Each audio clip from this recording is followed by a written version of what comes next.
देशवासियों नमस्कार प्रणाम। मैं हूं आनंद कुमार और मेरा अभिवादन कीजिए स्वीकार। मित्रों, आप देखना शुरू कर चुके हैं मदारी आर्ट्स का यूट्यूब चैनल। मित्रों, जैसा कि आप सभी जानते हैं कि इस देश के मणिपुर में किस तरीके से हिंसा का तांडव हो रहा है और ऐसा हिंसा जिसे एक सभ्य समाज कभी भी स्वीकार नहीं कर सकता। तो आइए आज हम उसी विषय पर चर्चा करेंगे। मित्रों, भारत देश दुनिया का सबसे बड़ा लोकतंत्र है जहां 140 करोड़ से ज्यादा लोग रहते हैं। इस देश के निर्माण में राष्ट्रपिता महात्मा गांधी ने जो अपनी भूमिका निभाई है, जिन्होंने सत्य और अहिंसा का रास्ता का संदेश दिया था, उसी गांधी के इस देश में हिंसा का जो तांडव हो रहा है वह किसी भी तरीके से अच्छा नहीं है, स्वीकार नहीं है। मणिपुर भारत के पूर्वोत्तर में स्थित एक राज्य है। इसकी राजधानी इम्फाल है। मणिपुर के पड़ोसी राज्य हैं उत्तर में नागालैंड, दक्षिण में मिजोरम, पश्चिम में असम और पूर्व में इसकी सीमा जो है वो म्यांमार देश से मिलती है। इसका क्षेत्रफल 22,347 वर्ग किलोमीटर है। अगर हम मणिपुर के इतिहास की बात करें तो प्राकृतिक सौंदर्य से परिपूर्ण मणिपुर का अपना एक प्राचीन एवं समृद्ध इतिहास है। इसका इतिहास पुरातात्विक अनुसंधानों तथा लिखित इतिहास से प्राप्त होता है। इसका प्राचीन नाम कलैंगपैंग पाक है। मणिपुर के नामकरण के संदर्भ में जहां पौराणिक कथाओं में इसका संबंध जोड़ा जाता है, वहीं प्राप्त तथ्यों से यह प्रमाणित होता है कि प्राचीन काल में पड़ोसी राज्यों द्वारा मणिपुर को विभिन्न नामों से पुकारा जाता था। जैसे बर्मियों द्वारा इसे कथे, असमियों द्वारा मोगली, मिक्की आदि। इतिहास में यह भी पता चलता है कि मणिपुर का मैत्रबाक, कलेम्पू या पोथोकलम आदि नामों से भी इसे जाना जाता है। और वही मणिपुर आज हिंसा से जल रहा है पिछले लगभग 3 महीनों से। आज हम आपको मणिपुर में चल रही हिंसा की कहानी बताएंगे। तो आइए, कब और कैसे इसकी शुरुआत हुआ, कब कब क्या हुआ, कुकी समुदाय की दोनों महिलाओं को निवस्त करके घुमाने वाले कौन हैं, आइए जरा हम इसे आज समझते हैं।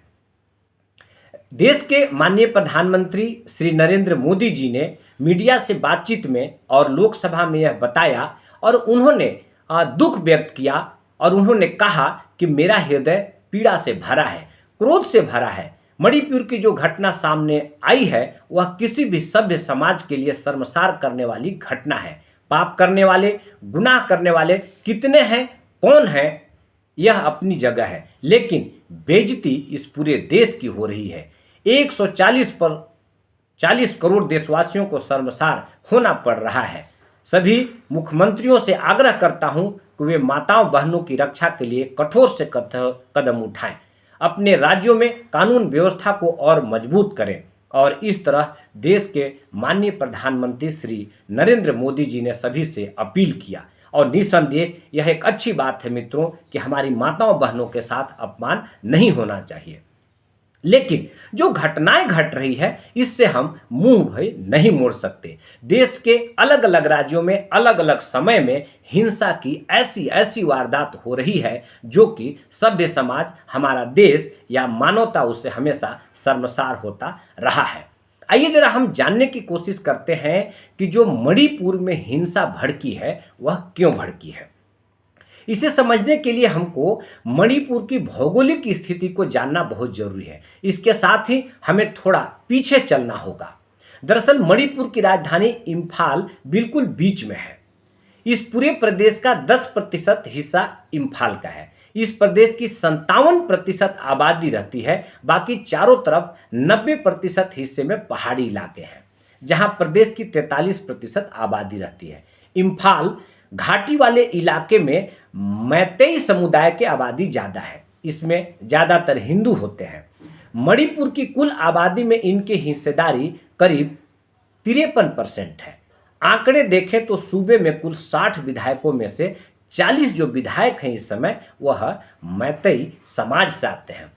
वहीं दूसरी ओर जो पहाड़ी में 33% मान्यता प्राप्त जनजाति रहती है, इनमें से प्रमुख रूप से नागा और कुकी जनजाति के लोग रहते हैं। और मैतेई समुदाय और यह जो नाका और कुकी जो समुदाय है बेसिकली इन्हीं दोनों के बीच की लड़ाई की वजह से, इन्हीं दोनों के आपस के सम्मान और हाईकोर्ट के फैसले के बाद यह हिंसा भड़की हुई। आइए जानते हैं कि हिंसा आखिर इसकी शुरुआत कब और कैसे हुई। मौजूदा तनाव की शुरुआत चूड़ाचंदपुर जिले से हुई। यह राजधानी इम्फाल के दक्षिण में करीब 63 किलोमीटर की दूरी पर है। इस जिले में कुकी आदिवासी ज़्यादा हैं। गवर्नमेंट लैंड सर्वे के विरोध में 28 अप्रैल को the indigenous tribal leaders forum ने चूड़ाचंदपुर में 8 घंटे बंद का ऐलान किया। उसी रात तुईबोग एरिया में उपद्रवियों ने वन विभाग के ऑफिस को आग के हवाले कर दिया। 27-28 अप्रैल की हिंसा मुख्य तौर पर पुलिस और कुर्की आदिवासी जिसमें आमने सामने थे। इसके ठीक 5वें दिन यानी कि 3 मई को all tribal student union of Manipur ने आदिवासी एकता का मार्च निकाला और यहाँ से धीरे धीरे यह जो हिंसा है वह बढ़ गया। अब हम जानते हैं कि मणिपुर में जो सरकार है वो अवैध अतिक्रमण के खिलाफ क्या कार्रवाई करती है। आरक्षण विवाद के बीच मणिपुर सरकार ने अवैध अतिक्रमण के खिलाफ कार्रवाई में आग में घी डालने का काम किया। मणिपुर सरकार का कहना कि आदिवासी समुदाय के लोग संरक्षित जंगलों में वन अभ्यारण्य में गैर कानूनी कब्जा करके अफीम की खेती कर रहे हैं। ये कब्जे हटाने के लिए मणिपुर फॉरेस्ट रूल 2021 के तहत फॉरेस्ट लैंड पर किसी भी तरह का अतिक्रमण हटाने के लिए अभियान चला रहे थे। वहीं आदिवासियों का कहना था कि उनकी पैतृक जमीन है, उन्होंने अतिक्रमण नहीं किया है, बल्कि वहां वो लंबे समय से रहते आ रहे हैं। और इस तरह मणिपुर में सरकार के साथ साथ आपस में जो जाति और समुदाय के लोग हैं उनके बीच हिंसा भड़क गई। सबसे ज़्यादा दिक्कत तब हुआ जब वहाँ पे महिलाओं को नग्न घुमाकर उन पर अत्याचार किया गया, जो कि मैं इस वीडियो में पूरा उसका ब्यौरा नहीं देना चाहता, मैं दे भी नहीं सकता, क्योंकि यह एक किसी माता बहन के साथ इतनी घिनौनी हरकत है कि इसे ठीक से या पूरी तरीके से बताना मेरे बस का नहीं है। एक रिपोर्ट की अगर बात माने तो जो वायरल वीडियो पिछले 2-3 दिनों से जो चल रहा है, जिससे आज पूरा देश शर्मसार है, सिर्फ देश ही नहीं बल्कि पूरी दुनिया में भारत का थू थू हो रहा है। जिन 2 महिलाओं को नग्न करके घुमाया जा रहा वो कुकी समुदाय के हैं। यह वीडियो 4 मई का बताया जा रहा है। जब हिंसा शुरुआती चरण में था तो महिलाओं को निवस्त कर घुमाने का आरोप मैतई समुदाय के जो लोग हैं उन पर लगा है। पूरे मणिपुर में मैतई समुदाय के लोग ज़्यादा हैं। इस मामले में पुलिस ने अज्ञात हथियारबंद बदमाशों के खिलाफ थौबल जिले के नोकपोक सेकमाई पुलिस स्टेशन में अपहरण, सामूहिक दुष्कर्म और हत्या का मामला दर्ज किया है। उधर मणिपुर के मुख्यमंत्री माननीय एन बीरेन सिंह ने भी इस मामले की जांच के लिए अलग अलग टीम गठित की है। केंद्र सरकार ने भी राज्य सरकार से भी इस मामले में रिपोर्ट मांगी है। अब मित्रों, हम ये भी जरा जानना चाहते हैं कि ये जो कुकी विद्रोही संगठन ने सरकार के लिए जो समझौते तोड़ दिया वह क्या है। हिंसा के बीच कुकी विद्रोही संगठनों ने भी 2008 में हुए केंद्र सरकार के समझौते को तोड़ दिया। दरअसल कुकी जनजाति के कई संगठन 2005 तक सैन्य विद्रोह में शामिल रहे। माननीय पूर्व प्रधानमंत्री मनमोहन सिंह सरकार के समय 2008 में तकरीबन सभी कुकी विद्रोही संगठनों से केंद्र सरकार ने उनके खिलाफ सैन्य कार्रवाई करने के लिए सस्पेंशन ऑफ ऑपरेशन यानी कि SOA एग्रीमेंट किया। इसका मकसद राजनीतिक बातचीत को बढ़ावा देना था। तब समय समय पर इस समझौते का कार्यकाल बढ़ाया जाता रहा, लेकिन इसी साल 10 मार्च 2023 को मणिपुर सरकार ने कुकी समुदाय के 2 संगठनों के लिए कुछ समझौतों से पीछे हट गई। ये संगठन Zomi revolutionary army, Kuki national army, ये दोनों संगठन हथियारबंद संगठनों के लोग मणिपुर के हिंसा में शामिल हो गए और सेना और पुलिस के पर हमले करने लगे। आइए हम जानते हैं वो 2-3 महत्वपूर्ण कारण जिससे कि हिंसा वहाँ पे भड़की है। पहला, मैतई समुदाय के ST दर्जे का विरोध। वास्तव में वहाँ की हिंसा की शुरुआत यहीं से शुरू होती है। मैतई ट्राइबल यूनियन के पिछले कई सालों से मैतई समुदाय का आदिवासी दर्जा देने की मांग कर रही है। मामला मणिपुर हाईकोर्ट पहुंचा। इस पर सुनवाई करते हुए मणिपुर हाईकोर्ट ने राज्य सरकार से 19 अप्रैल को 10 साल पुरानी केंद्रीय जनजाति मामलों के मंत्रालय की सिफारिश प्रस्तुत करने के लिए कहा था। इसी सिफारिश में मैतई समुदाय के जनजाति को दर्जा देने के लिए कहा गया था। कोर्ट ने मैतई समुदाय के आदिवासी दर्जा देने का आदेश दे दिया। जब हाईकोर्ट के इस फैसले में चुनौती दी गई तो इस देश के मुख्य justice Y D Chandrachud, justice P S Narasimha और जस्टिस जेबी परदीवाला के बेंच में इसकी सुनवाई हो रही थी और उन्होंने जो मैतई समुदाय है उनको उनके पक्ष में यह फैसला सुना दिया। अब एक तरफ समुदाय के लोग और दूसरी तरफ कुकी नागा समुदाय के लोग, तो इसमें आपस में ये लोग का झगड़ा शुरू हो गया और 4 मई को चूड़ाचंदपुर से मुख्यमंत्री बीरेंद्र सिंह की एक रैली होने वाली थी। उसकी पूरी तैयारी हो चुकी थी, लेकिन रात में ही उपद्रवियों ने टेंट और कार्यक्रम स्थल पर आग लगा दी। सीएम का जो कार्यक्रम था स्थगित हो गया और अब तक 150 से ज़्यादा लोग जो है वो मर चुके हैं।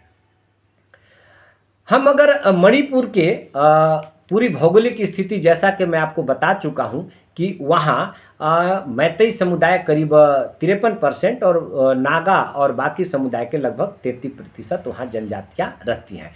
भारतीय संविधान के आर्टिकल 371C के तहत मणिपुर की जो पहाड़ी जनजाति जिनको विशेष दर्जा सुविधाएं मिली हैं, जो मैतई समुदाय से नहीं मिलती, लैंड रिफॉर्म एक्ट की वजह से मैतई समुदाय पहाड़ी इलाकों में जमीन खरीदकर नहीं बस सकता। लेकिन अभी जो फैसला आया है उसके अनुसार वो लोग के पक्ष में गया था और यहीं से यह जो हिंसा है वह भड़क गई और सरकार ने इस पे कोई ध्यान नहीं दिया।